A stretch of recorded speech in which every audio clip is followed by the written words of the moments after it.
We did not invent the smartphone. We removed friction. That is the real story. For 150 years, every phone breakthrough solved a specific pain, a physical limitation you could feel. And each time we removed one constraint, we exposed the next. Let's begin where phones were never meant to move. Era 1. The wired voice. In the late 19th century, Alexander Graham Bell proved something radical. The microphone translated breath into lightning. Sound waves became electrical pulses. Copper wires carried them. A receiver turned lightning back into voice. That was the system, but it came with cost. If you weren't home, you didn't exist.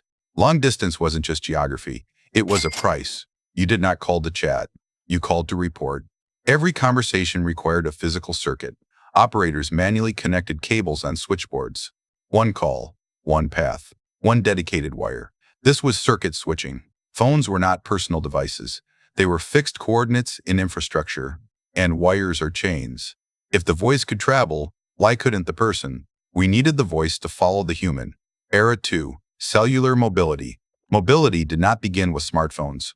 It began with geometry. Engineers divided cities into small coverage zones called cells. Each cell reused radio frequencies without interfering with others. That made scale possible.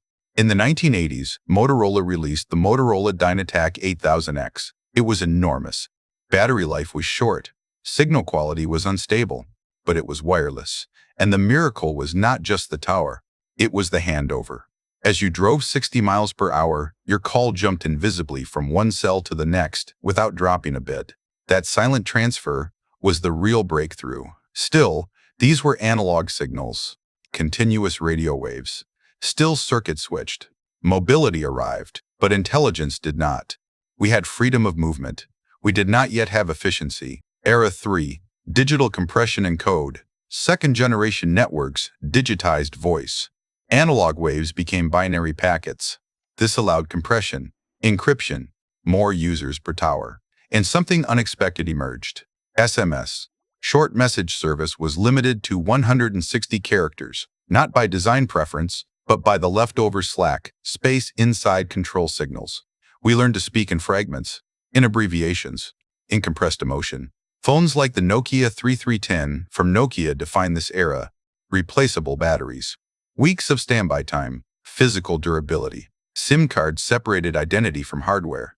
Your number became portable. This was the first time phones became personal, but they were still reactive. Call, text, wait. We had mobility. We had efficiency. We did not yet have computing. Era 4. The always-on device.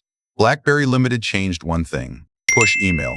Your inbox stopped waiting for you to ask. It arrived. The phone ceased to be a tool and became an organ. Corporate servers connected directly to your pocket. Physical keyboards enabled rapid reply. Data plans became constant, not occasional. Phones were no longer session-based devices. They were persistent connections, but the interface was still constrained by buttons. And buttons are fixed ideas. We needed something fluid. Era 5. The glass interface. In 2007, Apple Inc. introduced the iPhone. The hardware mattered, but the interface changed everything. Capacitive multi-touch eliminated mechanical keys. The screen became shape-shifting software. Zoom, swipe, pinch, these were not buttons. They were direct manipulation. The browser was not simplified. It was real. The phone stopped adapting the internet. The internet adapted to the phone. Now the device was a computer. But a computer without software is potential without purpose. We needed an ecosystem. Era 6. Platforms empower iOS and Android open development kits to the world. Apps multiplied. Navigation replaced maps. Streaming replaced disks. Ride-sharing replaced dispatch systems. Banking moved to glass. The phone became a platform. But there was friction. We still looked at the world, then down at our screens to capture it. Experience and device were separate. We needed them to merge. Era 7. Computational vision cameras stopped being sensors. They became processors. Multiple lenses captured overlapping exposures. Algorithms stitched them together. Low light became visible. Portraits simulated depth. Manufacturers like Samsung Electronics pushed sensors and silicon forward. But the real change was invisible. Software interpreted light. The phone began enhancing reality in real time. Photos were no longer passive records. They were constructed outputs. Yet even now, something slowed us. The cloud. Era 8. On-device intelligence. For years, artificial intelligence depended on distant servers. The cloud is fast, but light has a speed limit. Every request traveled miles. Every answer came back delayed. That delay is latency. Modern phones contain neural processing units, dedicated silicon designed for machine learning. By moving AI into the device, we removed the final friction. Latency. Photo enhancement happens instantly. Voice recognition stays local. Language translation processes without leaving the chip. Generative systems like ChatGPT integrate directly into workflows. The device predicts behavior, optimizes power, preloads actions. The system is no longer reactive. It anticipates. We remove the wire. We remove the keypad. We remove most physical limits. Now the hardware is disappearing into software.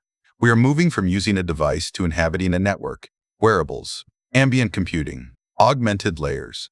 For 150 years, we tried to get the world into our pockets. Now the hardware is getting out of our way. The final constraint is not the wire, not the battery, not the screen. It is us.